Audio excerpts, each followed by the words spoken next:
मिच्छामी दुक्कडम, यानी कि मुझे माफ कर दीजिए मेरी भूलों के लिए। जो भी मेरे से हुई है वो जानबूझ के हुई है या मेरे ज्ञान के बाहर मुझसे कोई भी भूल हुई है, मैं जागरूक अवस्था में था, जागरूक नहीं था, उस अवस्था में मेरे से जो भी भूल हुई है, प्लीज फॉरगिव मी, यानी कि मिच्छामी दुक्कडम। जैन लोग ये पर्व आज उनका सेलिब्रेशन होता है। हम यह तो नहीं कह सकते कि यह लोग आज इसको मनाते हैं, पर एक दूसरे को मिच्छामी दुक्कडम कहकर शायद ही कोई माफ करता होगा। पर बस ये तो एक प्रथा है, इसीलिए एक दूसरे को ये सब कहकर जो भी उनकी प्रथा है उनको बनाए रखते हैं। पर क्या हम असली अर्थ में किसी को माफ कर सकते हैं? और पूरा ये मिच्छामी दुक्कडम, ये अर्थ की माफी क्यों होती है? इसके पीछे के लिए भूल भी तो हुई होगी ना। और आदमी को पता है कि मैंने भूल की है, जानता है कि उसने भूल की है, या फिर अनअवेयर स्टेट में, जैसे जागरूक नहीं है उस स्टेट में उसने भूल की है। जो भी है, भूल तो भूल है। हमारे हिंदू प्रथा में, मैं हमारी तो नहीं कहूंगा, पर हिंदू प्रथा में एक चीज कही जाती है कि आपके पाप आपको अगर धोने हैं तो आप गंगा चले जाइए। इसमें दो सवाल मुझसे खड़े होते हैं कि क्या मैं किसी को गंगा किनारे मार दूं या कोई भी अपराध कर दूं जो कानूनी तौर से ठीक नहीं है, और फिर ये पाप कर कर मैं गंगा में डुबकी लगा दूं, तो क्या मेरा पाप धुल गया? नहीं ना, नहीं धुलेगा। वो बात बड़ी लॉजिकल है। तो भी कोर्ट मुझे पकड़ेगी, पुलिस मेरे पीछे पड़ेगी, मुझे जो भी सजा है वो सुनाई दी जाएगी। और उन सब चीजों को छोड़ दो, मेरे अंदर वो डंखेगा तो जरूर कि मैंने किसी को मारा है। अगर सच में गंगा में जाने से पाप धुल जाते तो फिर सुप्रीम कोर्ट की जरूरत ही क्या है? तो फिर ये हाई कोर्ट ये सब बनाने की जरूरत ही क्या पड़ी आदमी को? वो सब बनाए, उसके पीछे का इतिहास चलो अलग है, पर यह बात बड़ी गलत है कि हम गंगा में जाएंगे और हमारे पाप धुल जाएंगे। पर कौन से वाले पाप, वो आप समझ लेना बाद में। अब आप जब जाए गंगा, तब कौन से पाप धुलेंगे यह आप जान लेना। जैसे कि मैं रास्ते पर चल रहा हूं हाईवे पर, और मेरी स्पीड 80 टू 100 किलोमीटर पर आ रहा है। अचानक से एक गाय या कुत्ता कोई भी आता है, और मैं नहीं चाहता था कि वो मरे, मैं उन्हें कचरने के लिए, मैं उनके ऊपर से गाड़ी चलाने की इच्छा नहीं रखता था, पर कुत्ता बीच में आ गया और मैंने उस पर गाड़ी चला दी और वो बेचारा मर गया करुणता से। मैं नहीं चाहता था कि वो मरे, पर वो मर गया, तो इसमें मेरा कोई कसूर नहीं है। हाँ है, एक एक लेवल तक है मेरा, पर मैंने अपने आप से, I did not mean to, मेरी वो इच्छा नहीं थी कि मैं उसे पाप पहुंचा, मैं उस पर ये अपराध करूं। किसी को हम जब कोई गाली देते हैं तो हमारे अंदर होता है कुछ वैर, होता है कुछ गांठें होती है कि हाँ भाई इसको गाली देनी है, तो हम जागरूक अवस्था में आके गाली देते हैं। पर यहाँ पे कुत्ते के केस में जब हमने उस पर से गाड़ी चला दी, तो उसमें यह नहीं होता है। हम वो चाहते नहीं थे कि कुत्ते पर से गाड़ी चल जाए। ऐसे जो पाप है, the sin that has been done in our state of mind which we ourselves were not present very much, उस state of mind में हम खुद नहीं थे, तब जो हमारे से पाप होते हैं, चलते चलते हम जाते हैं। जैनों में तो बड़ी प्रथा है, वो मुंह पर ऐसे पट्टी बांधते हैं, पैर में, बहुत सारे मुनि नहीं पहनते हैं चंपल, वो इसलिए कि उन्हें लगता है कि भाई चींटियों पर हम पैर ना लगा दे, या फिर हमारे से कोई, मतलब हम खांसी खाए या जो भी है, हमारे से किसी माइक्रो ऑर्गेनिजम्स को भी हर्ट, नुकसान न हो, उन पर हम कोई प्रकार का अत्याचार ना कर बैठे। पर जब ऐसा कोई हम चलते चलते कोई कीड़ी हमारे पैर के नीचे आ गई, तो ऐसे जो पाप है वो सब गंगा में धुलेंगे। किसी को मर्डर कर दोगे, किसी को अपराध करोगे ऐसा, तो ये वाले पाप नहीं धुलेंगे।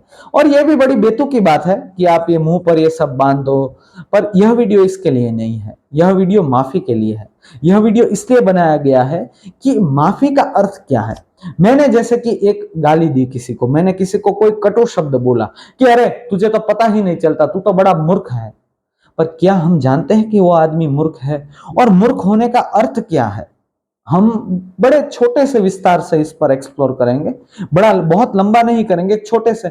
आजकल सबसे ज्यादा गांठें इस चीज पर ही होती है। अगर आप पूरी महाभारत के इतिहास को आप देख लेंगे, तो आपको यही लगेगा कि महाभारत श्रापों की दुनिया है। कोई किसी को श्राप दे रहा है, अर्जुन ने प्रतिज्ञाओं की भी दुनिया है, कोई कोई भी प्रतिज्ञा ले रहा है, श्राप दे रहा है। जैसे कि भीष्म को बहुत सारे श्राप थे, उसमें से उसको एक श्राप ऐसा भी था कि वो मरेगा कांटों पर ही। एक बार वो भीष्म जब जा रहा था रास्ते पर 100 युग पहले, वो बहुत पीछे की बात हो गई, भीष्म के जन्म के 100 युग पहले जब वो जा रहा था, तब रास्ते में एक सांप था, उसको हटाने के लिए, सर्प को हटाने के लिए भीष्म ने अपना बाण लिया और बाण से उस सांप को लिया और जंगल में अंदर फेंक दिया, घने जंगल में। और उस घने जंगल में वो सांप कांटों पर एक जगह थी, कांटों पूरे भरी हुई थी, और उस कांटे वाली जगह पर वो सांप गिरा और उसको पूरे ऐसे कांटे लग गए शरीर के नीचे से। और उस सर्प ने तब इस भीष्म को श्राप दिया था कि जब 100 युग खत्म होंगे तब तू भी ऐसे ही मरेगा। ऐसे बहुत सारे श्राप हैं, पर ये श्रापों की दुनिया कैसे, मतलब ये है क्या? पूरी माफी मांगना, जब हम कोई पाप करते हैं तो आजकल की दुनिया में हो क्या रहा है, हम किसी को कुछ कह रहे हैं, मैंने तुम्हें कहा कि तुझे कुछ आता नहीं है, तू मेरे से बात मत करना, हम किसी को भी कुछ भी बोल देते हैं, पर फिर हमें मन में शायद लगता है कि नहीं, यह हमें नहीं करना चाहिए था। महाभारत में भी ऐसा बहुत है, जैसे कि कर्ण ने द्रौपदी को बोल दिया था कि अरे तू तो वैश्य है। द्रौपदी ने भी कर्ण को बोला था कि तू सूत पुत्र है, शायद भीष्म ने भी बोला था। तो हमारे जीवन का यह एक बड़ा ही अभिन्न हिस्सा है कि हम किसी को भी कुछ भी बोल देते हैं। बहुत सारे प्रकार के पाप होते हैं, पर यह आजकल हमारे जमाने में बहुत है, हम कुछ बोल देते हैं और फिर हमें ही रिग्रेट होता है।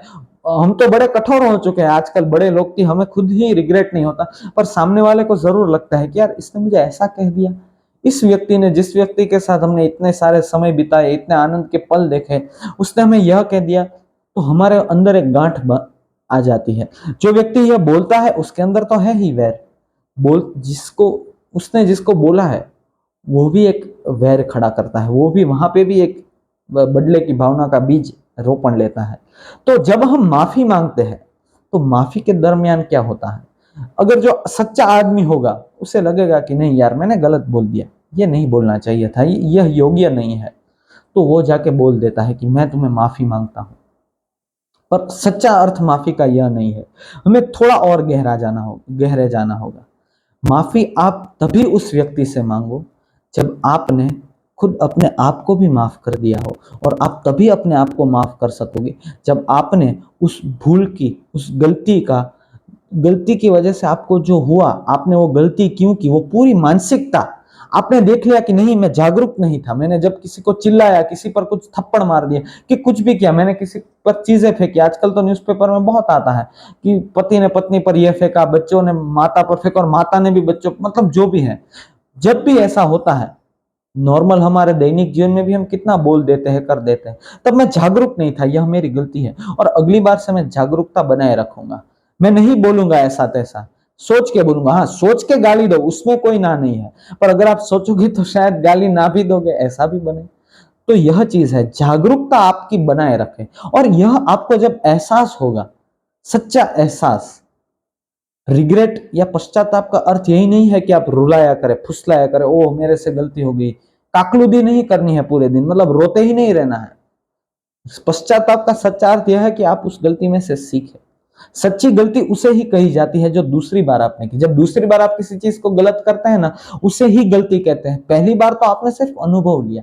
हमारे जमाने को यह भी समझने की बहुत जरूरत है कि पहली बार अगर मेरे से गाड़ी नहीं चली और ठुक गई मेरे से गाड़ी, पहली बार मैं कुछ एग्जाम देने गया किसी विषय का और मेरे से नहीं हुआ, पहली बार ही दे रहा हूं, मुझे कोई परिचय नहीं है, तो शायद मैं फेल भी हो सकता हूं, तो मैं उस समय फेल नहीं हुआ हूं, यह तो मेरा अनुभव है। दूसरी बार अगर मैंने परिचय होने के बाद भी, ज्ञान होने के बाद भी कि अगर यह ठीक है, ऐसे होता है, तो अगर मैं गलती कर बैठूं, वहां पे मैं गलत हूं, तो उसे गलती कहते हैं। तो हमारे जमाने को यह बड़ी जरूरत है समझने की। तो आपको अंदर से भी यही बात समझनी है कि ठीक है चलो, एक बार हो गया, दो बार हो गया, पर तीसरी बार नहीं, दूसरी बार भी नहीं होना चाहिए। पर यह जागरूकता जब हमारे अंदर खुद आ जाएगी कि हाँ मैंने गलती की है और मैं अपने आप को माफ करता हूं, पर एक ही शर्त पर कि अगली बार मैं और जागरूकता बनाऊंगा। गलती हो सकती है, दूसरी बार आप गुस्सा हो जाओगे, पर जब आप गुस्सा करोगे ना, तत्क्षण आप रुक जाओगे, पूरा गुस्सा भी नहीं कर पाओगे, और आपको पता होगा आपके गुस्से की जो आग है ना, वो इतनी नहीं होगी जितनी पहले प्रज्वलित थी, अब इतनी प्रज्वलित नहीं होगी। अगर आप जागरूक हो गए तो शायद आप गुस्सा ना भी करो। तो अंदर से यह एहसास ले लेना कि मेरे से गलती हुई है और इसको सुधारने के लिए मैं क्या कर सकता हूँ, और जो भी हुआ उसके लिए मैं अपने आप को माफ करता हूँ।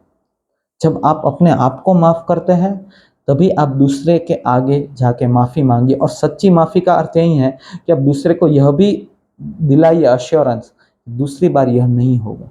एक चांस तो सबको देना चाहिए, ईश्वर भी हमें इतना देता है तो हमें भी दूसरे को चांस देना चाहिए। तो मुझे लगता है मिच्छामि दुक्कडम का अर्थ यह होना चाहिए।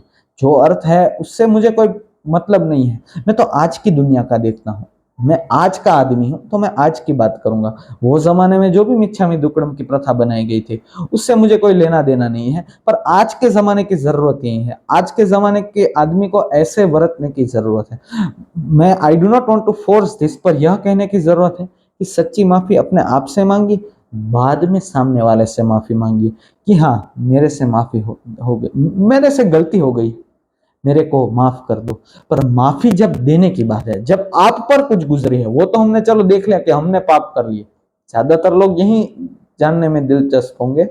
और कुछ सारे लोग यह भी जानने में अब दिलचस्प होंगे कि अगर किसी ने हम पर कुछ बोला है तो हम उन्हें कैसे माफ करें। यह हमने पहले भाग में तो ऐसी बात की कि भाई हमने कोई गलती की है, हमने कोई पाप किया है तो हम कैसे, हमारा वर्तन कैसा होना चाहिए। पर अब किसी ने यह गलती की, किसी ने हमें ऐसा कहा तुम मूर्ख है, तो आप उसे माफ कर पाओगे? मैं द्रौपदी का उदाहरण लेता हूं, बड़ी ही अनूठी स्त्री है, उसे मुक्तकेशा बुलाते थे लोग। मुक्तकेशा इसलिए क्योंकि उसने जब उस पर जो वस्त्रहरण हुआ था तब उसने ऐसी प्रतिज्ञा ली थी कि जिस दुशासन ने मेरे पर हाथ लगाया है, मेरे पतियों के अलावा किसी को नहीं लगाना है, पर यह दुशासन ने मेरे पे हाथ लगाया है, इस दुशासन के शरीर का जो लोही मतलब खून जब बहेगा, जब उसका वध कर लेगा यह भीम, तब वो जो खून होगा उसी में मैं अपने बाल धोऊंगी और बाद में ही उसे बांधूंगी। उस द्रौपदी, जिस द्रौपदी को युधिष्ठिर, धर्मराज युधिष्ठिर बोला जाता है मित्रों, धर्मराज युधिष्ठिर, इस युधिष्ठिर ने इस द्रौपदी को जब कहा था कि मैं तुझे भी दांव पे लगाता हूं, तब द्रौपदी को कैसा लगा होगा अंदर से कि अरे मेरे ही पति पांडव है, ये तो कितने ज्ञानी है, कितने सामर्थ्य लोग हैं, और ये तो धर्मराज है, सत्य जानता है, अर्थ की तंत्र की सारी बातें जाता है, पॉलिटिक्स में इतना अच्छा है, नीति सब में बहुत बढ़िया है यह आदमी, पर इसने ही मुझे दांव पे लगा दिया। खुद ही मतलब ताश खेलने लगा, ताश तो नहीं पर उसे जुगटू या द्युत सभा बोलते हैं, जब द्युत खेलने के लिए, तब ये इसी आदमी ने मुझे लगा दिया, तो क्या मैं उसे माफ कर पाऊंगी? द्रौपदी ने बहुत सारे लोगों को ऐसे माफ किया है, उसकी गाथा बड़ी करुण है। और धृतराष्ट्र ने जब पूछा कि मांग तुझे क्या चाहिए, तो द्रौपदी ने यह नहीं कहा कि मुझे अपना मुझे दासी है जो मुझे अब दुर्योधन ने अपनी दासी बना दी है, मुझे उसमें से मुक्त कीजिए। उसने पहले धर्मराज युधिष्ठिर को कहा कि इसे आजाद कीजिए, यह कुरुवंश का सबसे ज्येष्ठ पुत्र है, यह दास होगा तो इससे बड़े लज्जा की और शर्म की बात कोई नहीं हो सकती हस्तिनापुर और आर्य जो पूरा समाज है उसके लिए और राज्य है उसके लिए, ये इतिहास पर कलंक है। तो उसने पहले उसकी आजादी मांगी और बाद में उन चारों भाइयों की मांगी। यह थी द्रौपदी, उसने माफ कर दिया कि ठीक है चलो गलती हुई। उसने तो भीष्म को भी माफ कर दिया था। आखिर में जब आता है भीष्म, युद्ध होने के बाद, युद्ध मतलब जब वो मर रहा था, तब उसने कहा कि द्रौपदी मुझे माफ कर दो, मैं नहीं रोक पाया था वो समय, तो यह माफ कर देती है द्रौपदी। कितने सारे लोगों को द्रौपदी ने माफ किया है, कितनी यातनाएं द्रौपदी ने सहन की है, पर वो तो द्रौपदी थी, वो तो एक कथा है, यह तो हमारा जीवन है। किसी ने हमें कह दिया, वहां तो कर्ण ने भी कहा था इसे कि तू वैश्या है, 5 पुरुषों के साथ रहती है।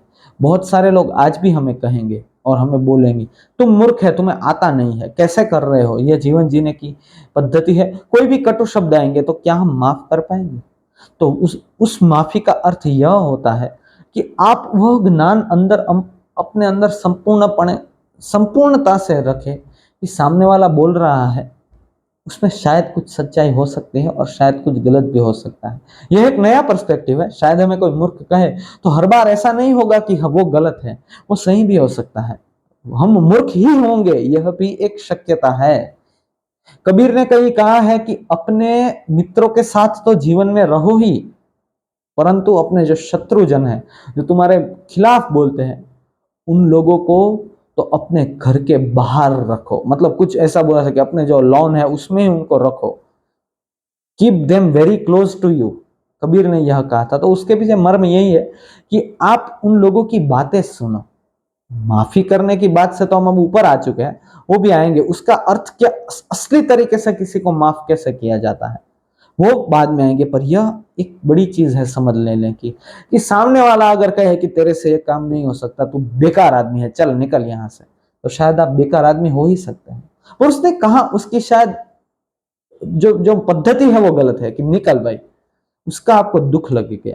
तो समझने की एक बात यह भी आप रख लीजिए कि शायद सामने वाला सच कह रहा है, पर आप स्वीकारने के लिए तैयार नहीं है, आपका अभिमान यह बात स्वीकारने के लिए तैयार नहीं है कि मैं मूर्ख हूं। अरे आप हो ही सकते हो मूर्ख, और मूर्ख होने से, मूर्ख तो बढ़िया है आदमी, सोक्रेटिस को भी मूर्ख ही होना था। कहीं बहुत सारे लेखकों ने कहा है कि ज्ञान से अच्छा तो ज्ञान ना होना है।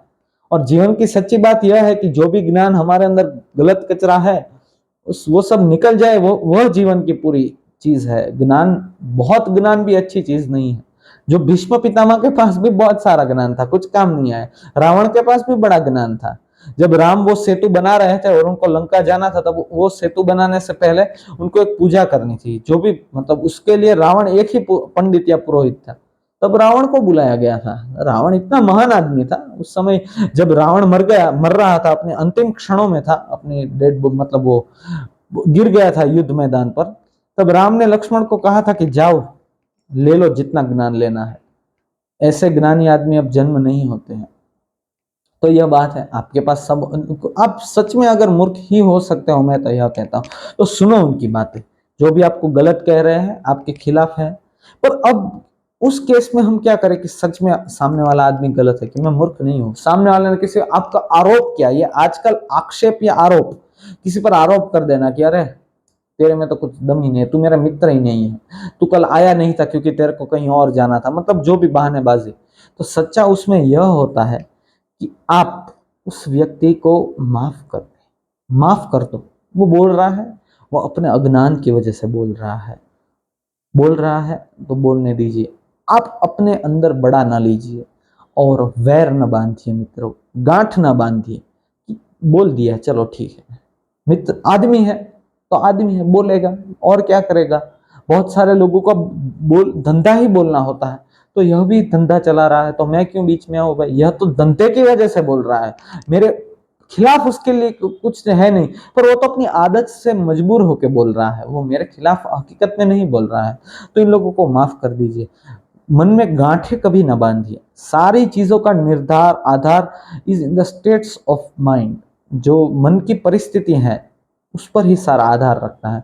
आपको अगर विकास करना है तो दूसरों के कटु शब्द पर ध्यान न दीजिए। कटु शब्द वह कटु शब्द जो सच्चे गलत है और वो खराब है, और वो सच में कटु शब्द है। वो कटु शब्द तो अच्छे है जो आपके अच्छे के लिए बोले जाते हैं, पर उनका टोन, उनकी पद्धति कटु है। किसी ने कहा कि तेरे से नहीं होगा, छोड़ दे, डूब जाएगा, तो छोड़ ही देना चाहिए अगर डूबने वाले हो तो उस काम में ज्यादा नहीं पड़ना चाहिए। पर वह कटु शब्द गलत है जब आप किसी चीज के लिए ही बने हैं, आपका सामर्थ्य है और उन्होंने कह दिया कि तू नहीं बना है, तो उनकी तरफ ध्यान न दीजिए, उनके अज्ञान को माफ कीजिए कि चलो भगवान मैं प्रार्थना करता हूँ, भगवान तो ठीक है चलो, पर मैं प्रार्थना करता हूँ वो तत्व को कि इसे थोड़ा ज्ञान दे, इसे अपनी अज्ञानता से बाहर निकाले।